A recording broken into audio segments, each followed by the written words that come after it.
for everybody who listened to us on Facebook the other night, if you're listening to us again, we're going to cover some of the same material that we covered the other night. Because again, as we continue to practice and we continue to work through the live components, we also want to record the podcast. So we're about a week behind because we've been messing around with the live stuff, but the live is important. We want to get that working. So we're going to cover some of the same material. But to Mark's point, what we were talking about were the 2026 release schedule of major theatrical components and then also some of the smaller releases that go along with that. And we are also going to add to the website. If you guys didn't take a look, we have a new Mendoza line as we went across the different actors who kind of fall above and below Ben Affleck. He's our baseline of badness. And then we're going to add another movie line below that where we're going to come in and say, here's the movies that we think are going to make money. Here's the movies that we feel are not going to earn money. And then we're going to take some feedback from our audience to go in. And we've already gotten a couple of the $5 He-Man bets. I'm surprised that we've gotten as many as we have. So people are betting that He-Man is actually going to make some money. And if you've seen the trailer, I don't know how you could feel that way. But if you'd like, I'm going to play it for you right now, just as we kind of set our baseline of what we feel is going to be the big loser of 2026. So let's see if we can get that going.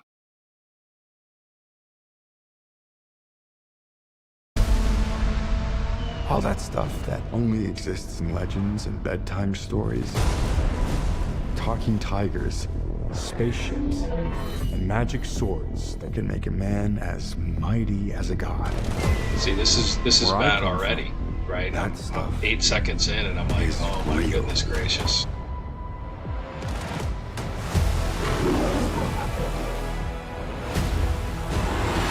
Why did you send me away? I wanted you to be safe. So I sent you to a place I knew that they'd never find you. There's This obsession with nerd stuff and sword things, it's not a good look for human resources.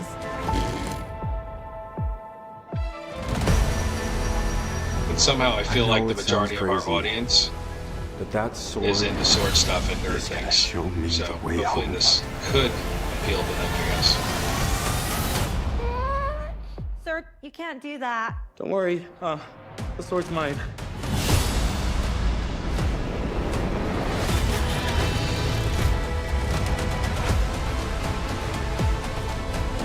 Hang on, it's about to get weird. All right. I got to stop it. I can't go through that anymore. But They follow the same template. It's not good. It's recycled template. I know we mentioned this when we were kind of debating this in the last our last episode. I think it's going to do okay. Again, just to kind of reiterate, the break even is about 350 million, right? With the budget and the marketing dollars. That's such a big number. So I think I would agree that it probably won't break even. However, after the theatrical release, and I know they're thinking about this, they've got to, right? It's just going to be a resurgence of all the He-Man dolls and Skeletor dolls. Hold on. Name one He-Man doll or toy outside of He-Man and Skeletor. And there's no way you remember the tiger's name. So I don't. Give me one other toy that you played with as a kid that was He-Man. But that's not important. Like, you don't have to know the tiger's name to want to buy the tiger doll.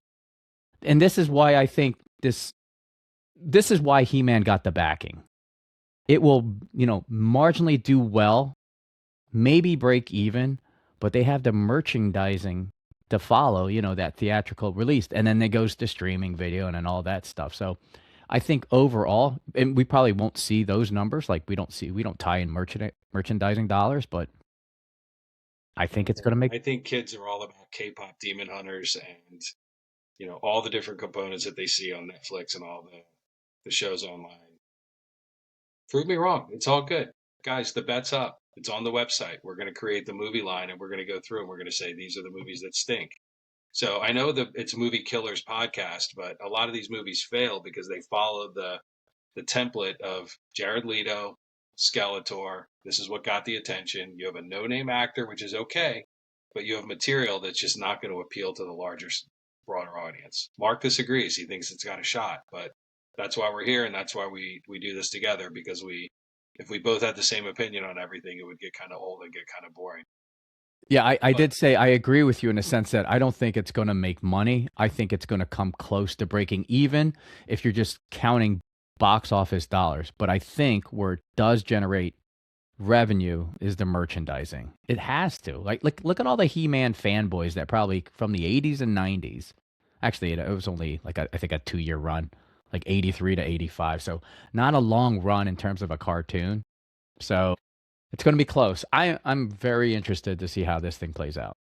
All right. Well, we're going to wait till June to see. But the other thing that we spoke about when we were talking about the movies is that's a big release weekend. So you got Toy Story 5. Yeah.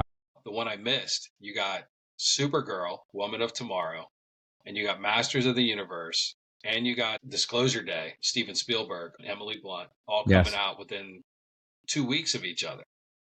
So, and you got the start of the summer. Kids are in school. They're getting ready to head to the beach. They're doing their thing, family vacation. And you got He-Man coming out in the middle of all that. It's bad math, right? Like, take opinion out of it. I could care less about He-Man or anything about it. But just from a math, data, statistics perspective, this thing is just firing on all the wrong cylinders to try to make money. But we'll see. We'll see how it goes. Yeah, but historically, though, June has always been, big release weekend. Yeah, right? For sure. That's the beginning of the big movie season. So the only difference is, and we talked about this, I know probably from time to time, is the duration of time when it stays in theaters is not as long as it was in the past. And I don't know how much of an appeal outside of the U.S. He-Man has, or in terms of even popularity, if any, right? That's a tough hurdle for it to break even. But again, with merchandising, I think that's the play here for the studio. Get that merchandising money. We're going to see. Because the other thing that my projection was right on, which unfortunately I didn't get a chance to talk about it too much during the podcast, but Mark and I had spoken previously, and one of my favorite genres of movies is horror movies. I love horror movies from, the enjoyment of watching them and then the opportunity for big ROI. The movie that just came out was 28 years later, The Bone Temple. Now, 28 Days Later is my top 5 favorite horror movies, right? I absolutely loved it. I thought it was great. It was the zombie genre, but they switched it around and they turned it upside down, and I thought it did really well. Then they came out with 28 Weeks Later, and then 28 Years Later. Now they just released 28 Years Later, The Bone Temple. Big bomb. $75 million budget, $150 million. They didn't do a lot of marketing, so let's say collectively $100 million.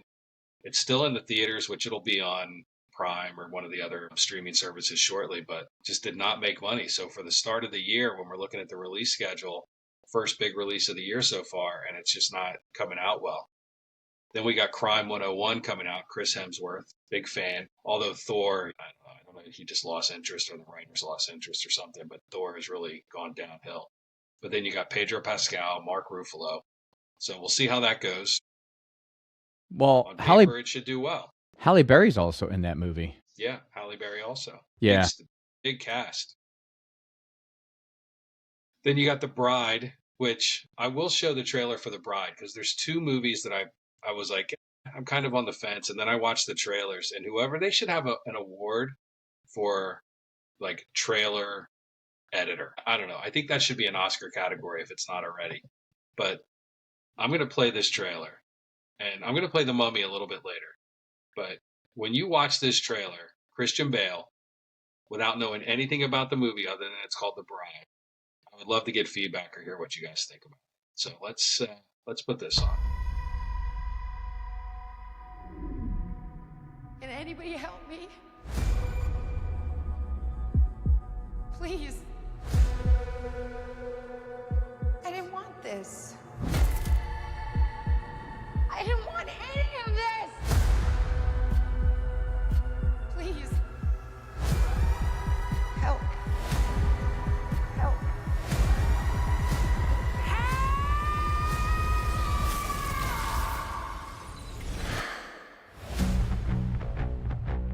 What? And for anybody's interested, her name is Jessie Buckley. An accident. An accident, huh? We dug you up, then we brought you back to life. Get on stage, and I call her by her first name. What do you want with a dead girl? I'm the same. Born from the dead. I am a monster. Yeah, so am I. Right? Horror, a little bit of comedy. This world is a black hole. The corrupt are going to see life is here and it's coming to you from the monsters. Yes. Yes! Everybody dance! Everybody sing! Good music, good energy. Please don't hurt me, please. I'm sorry. What are you sorry for? Did you do something wrong? Something you thought you might get away with?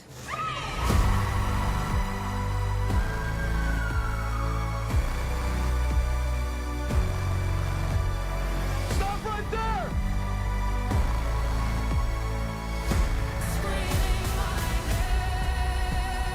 The dead have got something to say.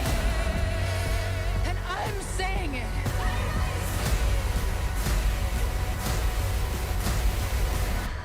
The bride of Frankenstein. No, just the bride.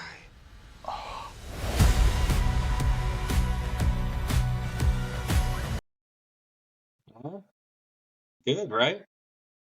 I think that is going to be a 1,000% flop. You are insane. Yeah, I'll tell you why. Let me give you my rationale. Go ahead. Because not even a month and a half ago, 2 months, Frankenstein came out. And that's garnered a lot of, award-worthy type, Yeah, a lot of attention. This just looks like, it looks like Suicide Squad meets Thriller. Suicide Squad stunk. I know, and this looks like it's got a making of a big flop. I'm surprised Bale wanted that part. Because it's good. It's so good. Here we go, folks. This is our next bet for the season. I'm going to put the second bet up. I think The Bride is going to make money. So if The Bride makes money, I keep your $5. If The Bride loses money and does not make money, you get the T-shirt. So I'm going to reverse one on this one. I think this is going to be one of the sleepers of the year from a ROI perspective. Although it's a little high for me from a budget perspective, 80 to 100 million. So this thing's got to go do 160, 170 million to break even. But I think it's going to be a sleeper. There's nothing else coming out when it comes out. It's coming out right around the time of spring break. Weather's going to be crappy. It's going to rain for a month. People are going to have nothing to do. They're going to go see the movie. That's where I think we're at. But it's got to do money in the first 2 or 3 weeks, because right after that, you got Project Hail Mary coming out, Ryan Gosling from the guy who did The Martian. And then my big prediction for the year, you got Super Mario Galaxy movie coming out right after that in April. So this thing's got about a month to get some sort of traction or following, or it's in big trouble. But I don't know. That's going to be my my next bet on the website. I'm going to predict that as a winner. Man, that's a hefty number. So 180 million, call it, right? Well, 160 to 180 million, that's the break-even point. Basically what you're saying, it's going to gross 200 million worldwide. Yeah. The Bride of Frankenstein. Yeah. Jessie Buckley, Christian Bale, Jake Gyllenhaal, I think had a little bit of a cameo going in there. Yeah, dude, that's it. All right, so we got to definitely track this on the site, because I'm voting thumbs down on this, way down. I don't think it breaks 100 million.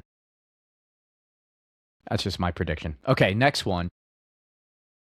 Now, guys, hold on. Let me say, we're only talking major releases, right? There's a lot of other releases yes, that are going on. Right. So anybody's going to be like, well, hey, you got Wuthering Heights coming out in February. Like, right. I love Margot Robbie, but that movie is a bomb before it was made. Nobody's going to see Wuthering Heights, so I'm not including it in my major release list. So It's not everything. It's major releases. All right, so go ahead. I was going to say, your projected winner, hands down, you said was going to be Super Mario Brothers, right? 100%. Okay, and it's definitely going to make money.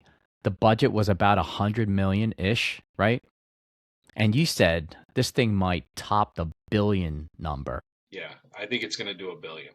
Wow, that's a huge number. My pick was Avengers Doomsday, only because. No, you can't pick Doomsday. Doomsday's too easy. And guys, if you didn't listen, and just a quick refresher, Doomsday has like a $600 million. Sorry, you're right. I picked Star Wars Mandalorian. Right. The Grogu nonsense. Right. So it's here's the thing. Every Star Wars spin-off or Star Wars movie has grossed at least 400 million. Okay. Their budget. Solo. I think we looked this up. Everything was like the bottom line was like 400 million. So their budget was about 200. So it has to gross 400 to break even. I'm going to put Mandalorian at about 550. Okay. Yeah, I don't have a hard opinion on that. Grogu 550. I'll stick that on the chart. We're going to put that at 550. And guys, when we nail this and we get all these numbers right, I'm going to demand a show on like Sirius or something. I'll be like, you got to give us a show. We nailed every movie for 2026, or we're way off and we're like two buffoons, and then you can put us on because it's going to be funny because we're just like, don't know what we're talking about. We got to be within 10% of our prediction to have any credibility. Would you agree? So if you say, John, I'm just saying, you put $1 billion out there, it's got to do at least 900 million for us to be credible. Likewise, for Mandalorian, it's got to do at least 400 million, which I think no doubt it will. And Doomsday, just for a reminder for everybody, Doomsday has to be in the top 5 movies of all time in order to make money because of the amount of marketing that they're pumping into this. So that's why when Mark and I were talking, I'm like, you can't count Doomsday because you know it's going to make money, but the number is so high that it's just got to go nuts in order to get up there. What's next? All right, we're just sticking with major releases. The Odyssey. I got a lot of hope for the Odyssey. I'm kind of thinking that. 150 to 200 mil on the budget. Plus marketing, you're at 300 million for the Odyssey. Another big number, man. And these are major releases, so they have major budgets attached. So for this to make money, at minimum, it's got to do about 300 to 325. For the Odyssey? Yes. I don't know. I think the way they're marketing that thing, I think it's probably going to have to do closer to 5. Like the budget for that one is one of those things where Christopher Nolan keeps a lot of that data pretty tight until things start to get released. So there's multiple numbers that are out there right now when we start looking at the budget. I don't know. Let me see. Do you have the yeah, I was going to say, because Christopher Nolan, and you know this, he's my favorite director. I do not have an Odyssey trailer, which is my miss, but I do have Moana, so I definitely prioritized appropriately. But guys, go out, watch the trailer for the Odyssey. Matt Damon looks awesome. The movie looks great. It's a little long, but yeah, I got high hopes. I think the Odyssey is one of those big potential blockbusters. Plus Christopher Nolan. Dude, his track record is so stellar. Yeah, Oppenheimer. Right, he's Mr. Oppenheimer. So, dude, he's done the Supermans, the Justice League. He did the Batman. Henry Cavill with the Man of Steel. I thought that was, and I talked about this forever, but that was hands down the best. The new one, oh my God, it's a joke. It's not good. And just to switch gears here for a second, so the top 3 movies predicted industry-wide to do really well are The Odyssey, Spider-Man: Brand New Day, and Toy Story 5. So those are kind of predicted as the short wins. I'm throwing Super Mario Galaxy in there because I think that's guaranteed to do something. And then the bottom 3 for the summer right now and going into 2026 are Disclosure Day, just because it's Emily Blunt, it's Steven Spielberg, but the budget's pretty high. It's a little confusing the way it's done. I do have a trailer for that. I'll show that shortly. Project Hail Mary, which is Ryan Gosling, which we mentioned, and then Masters of the Universe. Those are the bottom 3. The season. But Spielberg always does well. But I'm going to show the trailer real quick in all honesty, it is kind of confusing. You know, there's things like Emily Blunt with her clicking sounds, which I'm not really sure what's going on there. And then Yeah, she sounds like an alien. Like, yeah. What's up with the clicks? She sounds like the Starvin' Marvin in South Park. Like when they go to Starvin' Marvin and they Yes. talk like him, that's what she sounds like. So you guys be your own judge when I play this, but that's pretty much what you're going to do.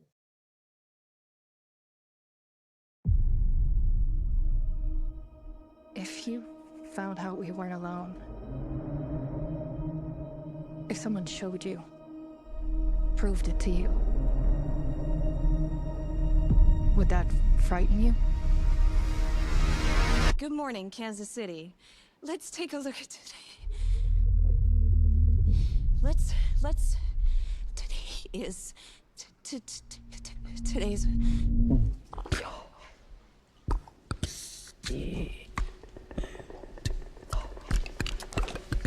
Fields, hide in the trailer, eating all the food.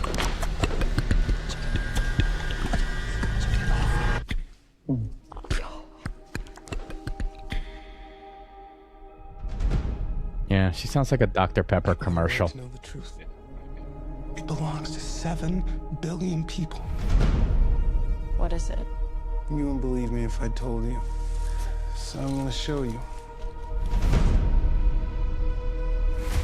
What are you gonna do? Full disclosure to the whole world. All at once.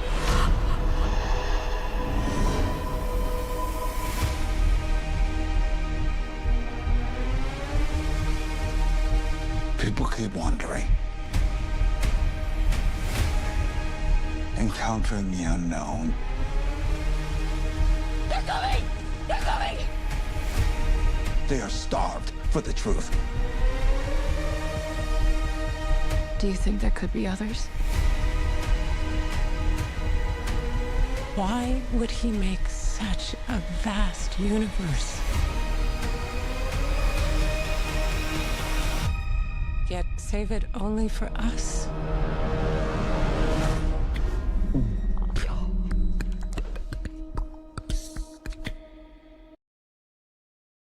I think this goes back to when we were talking about just the lack of originality that's coming out of Hollywood. Right? Hey, there's aliens. They live among us. Are they here? Where did they come from? I mean, there's a million movies that follow this. I mean, honestly, there's nothing better than They Live. If you guys haven't seen that, Roddy Piper, go back to the 80s. Watch They Live. Puts his glasses on. I'm here to chew bubble gum and kick ass. Guys, just go watch They Live. You'll love it. And then watch Disclosure Day and tell me which one you like better. Yes, but it was confusing. But the thing is, like, if I see this trailer and I know nothing about anything, I know it's tied to aliens, but like struggle with what is the premise. But according to the this Disclosure Day movie, it's a science fiction film about global first contact with extraterrestrials. Yeah, never seen that before. Right, right. Didn't he do this? Wasn't Steven Spielberg Close Encounters of the Third Kind? Haven't they done it enough? Come on, Steve. We expect better. Yeah. And he's up there. He's got to, I mean, he's got to be in his 70s, 80s maybe even. I don't know. Yeah. Yeah, I don't know if that's going to, like, what are they projecting this one to be? The budget on this thing's got to be something crazy. Yeah. 80 million budget, so it's got to do 400 million. I don't know, just not feeling it. And Emily Blunt's good. Like she does a great job. Edge of Tomorrow is one of my favorite movies. Love that movie. That was one of my favorites. Yeah. Do I have something on my face, soldier? Yeah, I love it. She's great. But Yes. Disclosure Day, I don't know. 180 million. Wow, that's a big number. Here's another one. It's a actually this is not a it is considered a major release. Dune Part 3. Your boy, Timothy. Chalamet. Yeah. I love Timothy Chalamet. 175 to 200 million. How did the other Dunes actually perform? I think Dune 1 did really well. I'm not sure about 2. Let's take a look and see where they're at. Yeah. All right, here you go. Dune Part 1. 33 million worldwide. Part 2 Wow. 15. Nice, respectable. Oh God, yeah. I mean, that's almost doubled, right? I saw both movies, and I got to tell you, part one was very it dragged a while. It was better because it had what's his name who played Elvis. Oh, Lee Butler. Is that his name? His name is Austin Butler. Austin Butler. I was close. He played Fahid Ratha. Dude, that was some good ass acting. And then the fight scene, and then you like I forgot about Doom, but when they were going over like the storyline, all the background relationships that were tied in the movie, I was like, oh, okay, this is interesting. So, and it was a much better film than the first one. So I'm hoping the third one, I'll probably go watch it. So, Timothy's a good actor, and I think, just the movie concept in and of itself is pretty original, right? I mean, so. Yeah, well, it's a great book. The whole series of books is great. It's like reading the encyclopedia when you try to sit down and read the whole thing, but great storyline, great characters, great development. Yeah. Put it up there with Twilight, right? You get great books with great content, with great following. They're, Lord of the Rings, The Hobbit, all those, they were a success before they even started. I mean, I guess you could have doomed them with just overall badness, but. Yeah. So we went through basically all the major releases. And if you look at the non, quote unquote, major releases, I'm looking through the movie titles. Well, you got Supergirl, Woman of Tomorrow. You got Toy Story 5. Like I told you before, is in the top 5 or top 3 projected successes. You got Moana, which when Mark and I were talking about it the other day, we were talking about all these Disney movies. I'm like, why would they continue to make these Disney live princess movies?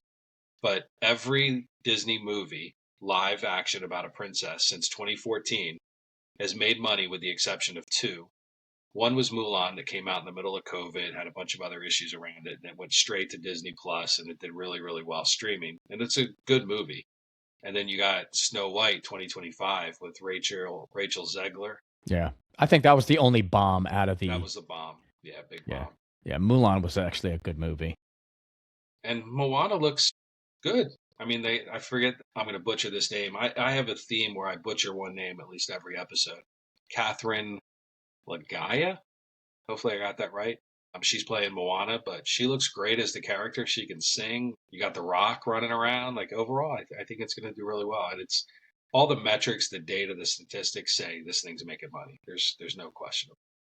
Yeah, I think without a doubt that thing is going to make money. So how much did the original Moana make?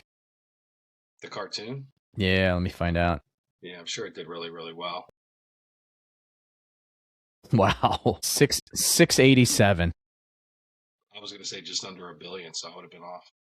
Well, actually, so the original 687 Moana 2, released in late 2024, became a massive hit, surpassing 1 billion globally. Nice. Holy moly! And then you ask, why are they doing this in a live version? Yeah, guaranteed. Hey, Disney. They'll do it. Disney will do it in a robotic version. Like, they don't care. Yeah. They got the whole center of Epcot now that's all around Moana. They know how to drive the audience. Yeah. Wow, that's impressive. I didn't know it was making that kind of money, but wow. Kids and family movies do really well, so good for them. Good for Disney. Then you got this other bomb. Like, which one? I just shake my head when I look at some of this stuff. Like, what is going on? The Hunger Games: Sunrise on the Reaping. Guys, this is down at the bottom. There's no way in hell this movie's making money. They haven't even released the cast. Like, they haven't released who the stars are going to be. And it's coming out in November. And it's got a $100 to $150 million projected budget. Stop with the Hunger Games nonsense already. It's done. Go find something else to do. Then you got Spider-Man Brand New Day coming out in July. That's going to do really well. Well, FYI, though, I know you have a disdain for the Hunger Games franchise, but let me just run through the numbers with you. First Hunger Games. Start with the sword and the serpent, or whatever that last stink pot was. What was that one? You mean the The Ballad of Songbirds and Snakes. That's it. Okay, 336 million. That was the worst. Yeah, on what kind of budget? I don't have the budget. I'm just giving you gross dollars, but I mean, you can imagine it probably cost about 100 to 150 million, with maybe 200 with marketing. But let me take you back to 2013. Catching Fire, 865 million.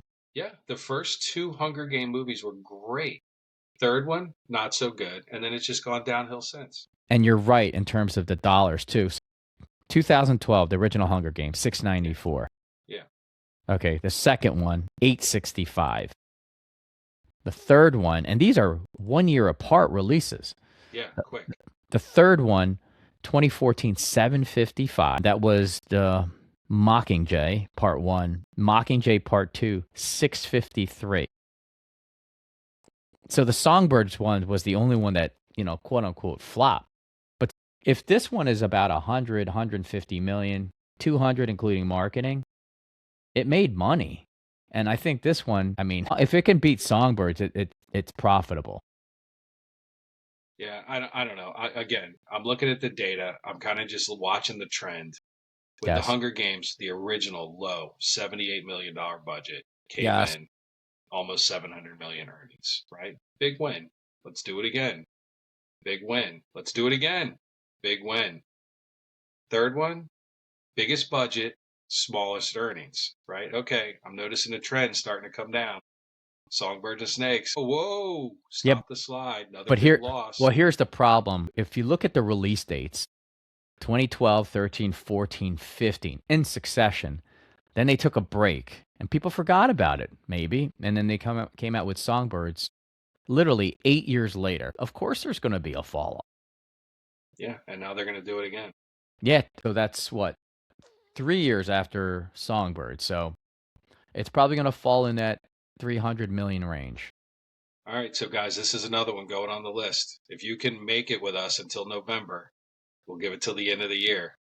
I'm projecting a big loss on this one. That's a loss. You know, we should. So the T-shirt contest, like if somebody would just comment, so we have it official, whether it's on Facebook, Instagram, TikTok, and say, and they come within a few $1 million. How do you want it? Like, let's just say. No, it's a loss. Like it's either a win or a loss. Like I'm not saying it's going to make 750 million. Now we'll put that on the graph. Like we'll make the graph like a projected dollar amount. But if you place a bet, you're just going to say win or loss. Okay, so your $5 He-Man bet, they're betting $5 that it makes money. It's profitable. Yes, okay. Correct. And I'm saying it's not. Okay. And I'm saying the bride will be profitable. So you put your $5 down. You should put $5 in. You should put 10. I think I might take that bet. I might that action. Yeah, the bride, because you're not getting a shirt unless you put your $5 in. Otherwise, Yeah. you get no shirt. Right. Supergirl, Woman of Tomorrow, Millie Alcox. God, terrible. Can you play that? Did you play? Yeah, I can play that. I'm on the fence. I like the dark aspect of it, but I'm a little on the fence.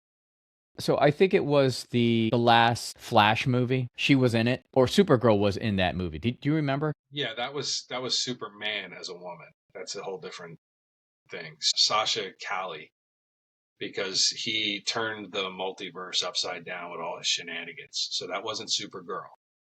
Supergirl's not in the Flash. It's a whole craziness. No, if you in the storyline, she called it out that it was her brother. That's in the Superman movie with the dog when she comes in, her cousin. They're cousins. Is that the same girl that's playing this one? In the end of the dog Superman, yeah, same girl. But Sasha Callie, I think her name is the one that was in the Flash. See, that's why DC stinks so bad. Like they switch all these characters. They got Clooney walking in at the end of the Flash. Come on, just stop with the nonsense already. Hollywood, please. Yeah, please it's all. Stop with the nonsense. All right, what am I looking at? So I thought we're gonna play the Supergirl trailer. Yeah. All and right, then folks, here we go. Supergirl, Woman of Tomorrow.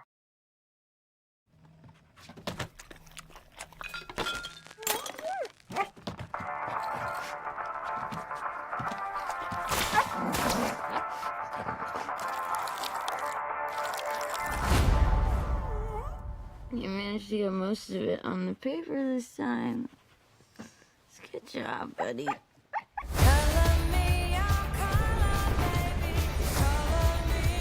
Hi, cars are out. Hereby declare the 23 will be the best year yet.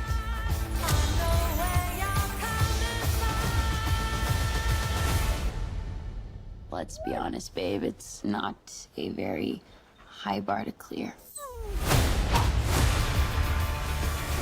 I didn't know any of you were still alive. What was it like to lose everything in a day? Her Tom didn't die in a day. The gods are not that kind.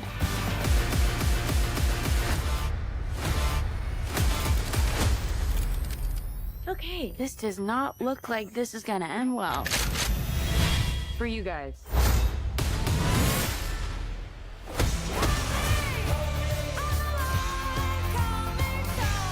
Do others on your planet have powers like you? No, it's a pretty small group of two.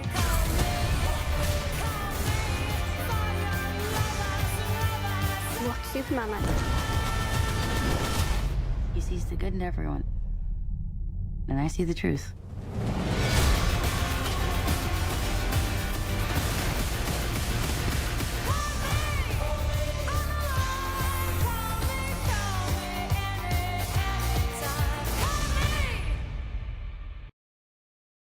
$626. Boom. Supergirl. Director Craig Gillespie. Don't know.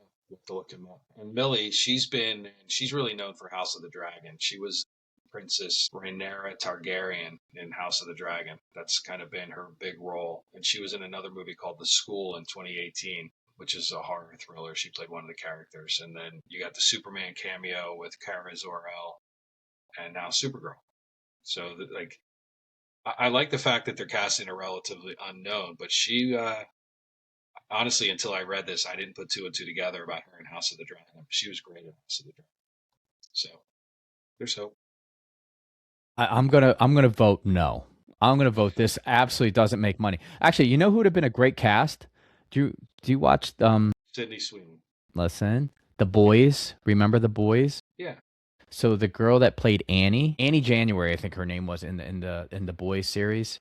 You know, she was like the Trump master, Make America Great character, right? She was like the hillbilly superhero. Well, I don't know if she was hillbilly. She would have been a great Supergirl. Yeah, all right, so trailer hero. Yeah, so check this out. Yes, I think you're right.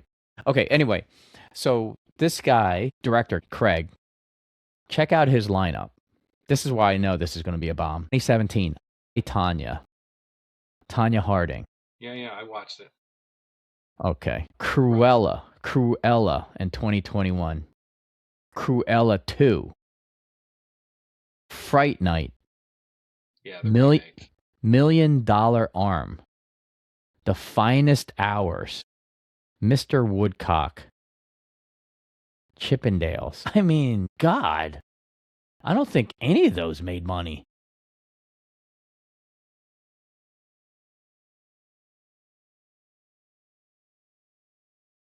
What is Craig Giuseppe's best reviewed movie? I, Tonya. Yeah, but if you look at that had a very small budget and it probably did pretty well from a return perspective. Okay, so what is this? What is the budget? Here we go. What was the budget for Supergirl? Hefty. 200 million plus. So it's got to do 400, 500. Mm-hmm.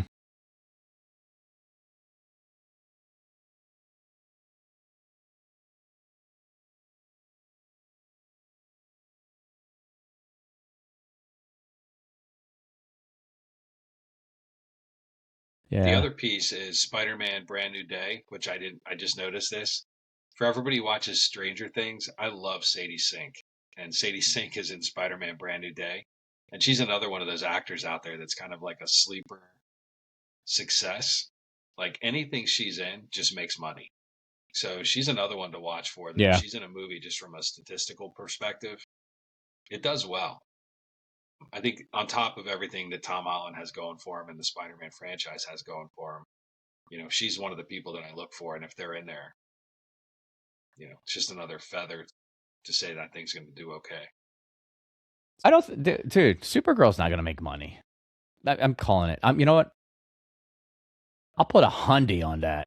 Boy, well, I know we might get regulated here. 10 of our followers go in and put that $100 down. It's going to cost you some money. What if 10 people take that bet? The gaming commission might come after me, right? Like $100 for all the listeners out there. Anybody wants that bet? You contact Mark offline. Right. I'll post his email address for you. I'm looking out for you. I'm trying to protect you from 1,000 people coming in and betting $100 on that. Let's talk about a movie. It's a franchise movie, okay. Not considered a major release. Mortal Kombat 2. Why? Yeah, that's the question of the summer, folks. Why? Why would you make this movie? So I watched the other one that came out. When was it? I think 2021. They've been going since like the no. Right? I mean, there's so many versions. Yes, you are correct. They were cheesy, but I'm talking about the one, the most. Let's just say the most recent one, and it came out in 2021. Let's see, because I don't think that made a ton of money. Johnny Cage. Yeah. Dude, I was a major ass kicker in Mortal Kombat. Back in the arcades. Yeah. Yeah, same here. Well, actually, up, I'd spend all day on that thing. No, but when it got on, was it like PlayStation and stuff, I was a lot better. Yeah. Dude, terrible. Hold on. For all our young listeners out there, they used to have these buildings, and it was full of video games. And you could go in, and your mom would give you $5 and then go shop. And you had to make that $5 last, because otherwise you'd sit there for 2 hours if you blew your $5 and you had to wander around, watch people play games. So that was like evolution of having to make yourself get good while your mom, that was your babysitter when you were young. So when we talk about how we had to go play these games, you guys had no idea the nonsense that we had to deal with to go in with the older guys trying to take your quarter, and then they brought tokens in. All right, back to the 21st century. I mean, my experiences in the arcade weren't that traumatic. I just went in there. You don't remember me going in and taking your quarters from you? Dude, I kept my head down and just played my games and walked out as soon as my $5 was spent. Okay, check this out. 2021 Mortal Kombat earned, just take a guess, worldwide. What was the budget? It doesn't have the budget. I'm going to say global earnings, Mortal Kombat 1. 218 million. Dude, you're gonna laugh. 84 million. How pathetic is that? And they said, "Hey, Carl Urban, you got a lot of success coming out of The Boys. Let's go throw you in Mortal Kombat 2 and humiliate you again." Thanks, Warner Brothers. Appreciate that. I mean, but The Boys is it's pretty graphic and pretty outlandish. Yeah, The Boys is great. I love The Boys. I watched it. I watched all the derivatives. I watched all this stuff. And guys, for everybody out there, and I feel like I need to say this out loud, that thinks that we're just like shitting on Mortal Kombat 2, we're just going by the track record of what this thing has done previously and the data that's out there telling us like what's going to go on. You think anybody's going to look at Sadie Sink and be like, man, she's solid. Her movies make money. Why? Because she gets on base, right? So that's all we're doing. We're just looking at the track record. We're looking at the trends. We're looking at how Hunger Games came out of the gates fast and furious and then dropped off until the last movie did nothing. We're looking at the Disney movies and saying, man, these princess live action movies crush it. Let's make another one. But when you look at Mortal Kombat, like, I love Carl Urban. I'm not shitting on Carl Urban. I'm just saying, like, why, Warner Brothers, would you put $150 million into a movie that's probably going to make 60? It just doesn't make any sense to me. Maybe there's some crazy math behind it, but we have yet to figure that out. Like, is there a insurance policy? You lose money, I'll pay you anyway. But I don't know. I don't get it. Yeah, for whatever reason. Yeah, but for whatever reason, and no, I agree with you 100%, but for whatever reason, Mortal Kombat has so much potential, right? Let's just say they never made a Mortal Kombat flick, ever. And you got a budget of $200 million. My God. You give it to you give that to Christopher Nolan, that is a blockbuster. You give it to this guy, Simone McCoy, whatever. Warner Brothers, give me 10. Give me 10, I'll make you 5 times your investment back. Give me 10, I will guarantee you 50, 60 million. Guaranteed. Man, and that's such a big budget, 150. Do we have a clip on this? I got to see the On clip. Mortal Kombat? Yeah. I don't, but I can get one for the next time. All right, because I need to look that up and see it, because the first one, I watch a true story. I watched the 2021 version because of the trailer. The trailer was so good. And you've been there, right? Where you saw the trailer and you're like, holy shit, I gotta see this. And you sit through a movie and you're like, oh wow. The trailer a was couple Jordan Peele movies like that. I'm like, man, yes. Man, the trailers are great. And I walk in, I'm like, I don't know what I'm doing. Right. Yeah. It's like watching our podcast. Right? Yeah. The TikTok clips look spot on. Yeah. Oh, folks, if you've made it this long into this journey, because we're busting in about an hour, even though we said we were going to stay 45 minutes. We need followers on TikTok. Like, go to TikTok, follow us, tell your friends, follow us. Like, we got to get followers on TikTok. I'm having a lot of trouble going live on TikTok because there's all these controls. Facebook and Instagram are like, we don't care, go ahead. But TikTok is tight, and we need followers to go live. So you guys got to help us out. Yeah, follow us, go live, and just put your phone down. You don't even need to watch or listen to us. Just put the phone down and do your laundry. Who cares? Yeah. Or just give it to your wife and let her just walk around with it. Right, and make fun of us. Or your partner, significant other, whatever. I don't judge. You do what you got to do. All right. So in the release tab that we have in our spreadsheet, is there anything else that? And we already talked about The Mummy, but was there anything else here? Let's just say that show the trailer. I'm going to show the trailer for The Mummy, and I want to get that in because this is worth watching, folks. This is my sleeper hit for the summer, and the year. I'm with you on this one. Yeah, and we're going to play the trailer. I'm going to put this way at the far right of my graph when we start figuring out how to build that. This movie is going to be the big one, so I'm going to play that right now, and you guys let us know.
It's good, man. You know what? Second nominee for Trailer Academy Award winner. I hope it's as good as that damn trailer. Yeah, I hope so too. I hope it's good. I wasn't really sure what to expect going into that, and then I saw that trailer and Weapons, which I really enjoyed Weapons, and I was like, I'm watching this. There's no question about it. Dude, and it's a relatively low budget, 50 to 70 million. Blumhouse, that's his. That's a good MO. So I'm going to predict.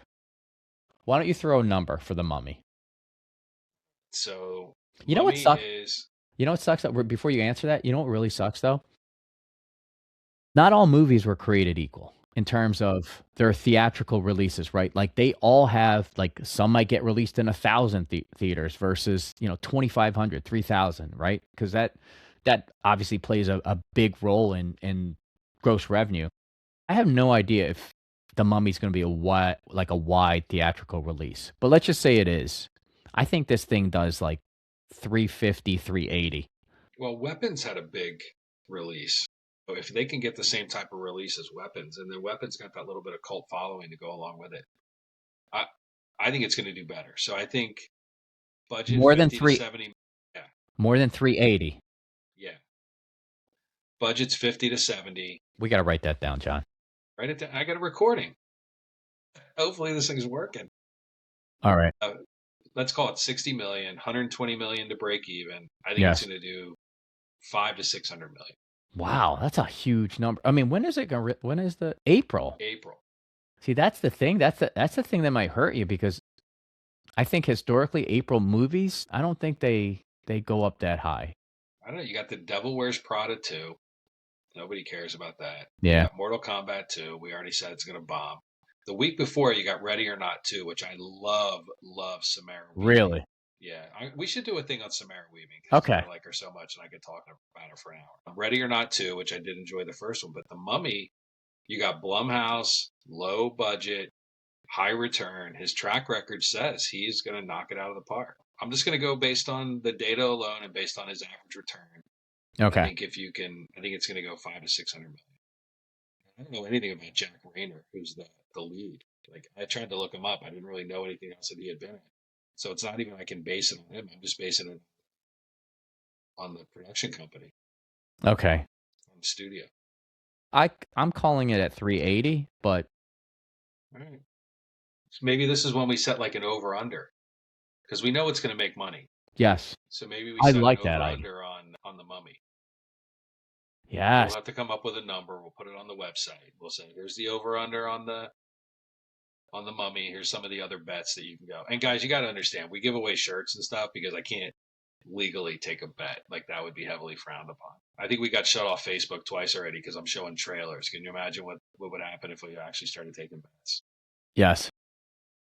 So that's what we're going to go with.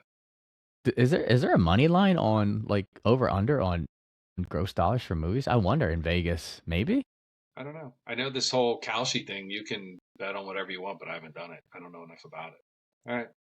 Start the trend there. Try to get a little action going. Yeah. And if you guys want something different other than shirts, like throw it out there. Like, I don't know, maybe if we can get some sort of sponsor like movie passes or tickets or something. No, I got something better. John, I got something better. You ready for this? Your iPod headphones? No. You can Negative. give those away. Negative. Our bobbleheads. So they can beat them.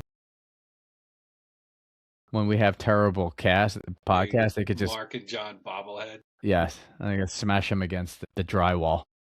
Maybe we get the bobbleheads and we make that like an over-under prize, and we have some different levels of prizes. Yeah. All right. So, guys, go to TikTok, share it out, get us followers. We need followers so we can start going live there as well. Then leave your comments on Facebook, leave them into the video, leave them on the chat, leave them in the website, mkpcast.com. Help us promote this thing, help us get it out. I'll get this recording up. I'll do a little editing to make us look a little better than we actually are. We'll get it posted, and we're looking for our next star. So we've talked about Ashton Kutcher. We've talked about yes. Clooney, Sandler. Those guys always come up, but they're big money makers. Dakota Johnson was thrown out at me. Potential movie killer Dakota Johnson. I got to do a little research on that. I just watched a movie with her. It was like one of those B movies. She is I'm very one-dimensional, but yeah. So she's on the list. Nicolas Cage is the biggest bomb of all time from an actor perspective, but he also has a bunch of hits, so it's hit or miss. You want to hear? This is interesting, and this is coming from the internet, and then they have they cite their data, so this is not just made up. Actors with long careers and repeated box office underperformance. You're right, Nick Cage. He is but his career, yes, forever, 40 years plus. Yeah, that's a no-brainer. But this is the name, Taylor Kitsch. His notable flop. They spent a ton of money, and he never recovered. That's the thing. They set him up for this blockbuster to be, and it just totally fizzled. Actually, twice. John Carter. Do you remember that movie? I do, yeah. And then I'm actually like one of three people that like John Carter. Okay, wow. And the other one was Battleship. I like Battleship too. Dude, you are Rihanna. like yeah, Rihanna was in it. Wow. Yeah. You're like in the extreme minority. You're like in the minority of the minority. Yeah, and guys, this is why I don't use my likes as a guide, because I like some terrible movies. Like I think we've talked about this. I'm the one of four people who like Sucker Punch, right? So I can't go by by the movies that I like. But so he was John Carter. I like John Carter. But what about Cara Delevingne? See, I don't know her. You look her up, you'll recognize her face, but she's another movie killer all day. And can you say douchebag in a podcast? The douchebag that was in that other movie with her about the 10 million planets or whatever it was called. You know what I'm talking about? Absolutely not. Valerian and the City of a Thousand Planets. Trash. That thing was awful. And then you got Emil Hirsch. He's another movie killer. See, the list is long. We just have to pick people that are relevant because, like, I know. Kristen Stewart, nobody wanted to watch. Jennifer Lopez, I figure people would love to hate on Jennifer Lopez. That's got our lowest views of all the podcasts we've done. See, they're not even like, yeah, the haters are not even interested. Like, she's got zero appeal at this point in her career. I'm with you. So give us some. Yeah, we'd like to hear your thoughts and just comment, and then we'll talk about it. We'll research, make sure that the data supports the claim, and then we'll talk about that person. And the other one that I'm really anxious to do, which I would love to get feedback on, James Franco.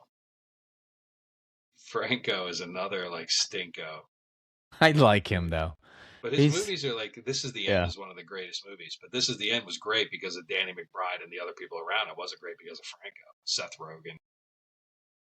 Dude, that was an all-star cast. But an all-star cast of B-listers. I mean, they're not A-listers, right? By any stretch. Maybe. Well, Jonah Hill, Oscar-nominated actor. So, maybe. Yeah. 4? Moneyball. Yeah, I don't consider him an A-lister, though, but So maybe he we is. could bust on Franco for a while. All right, we'll think about it, but that's actually that might be a good candidate for the next one. All right, folks, we're going to wrap it up. You guys know what to do. We are going to sign off and figure out how to take the next steps. We appreciate you sticking with us and listening, and look forward to doing more of these. So thanks. Yeah, absolutely. See you all.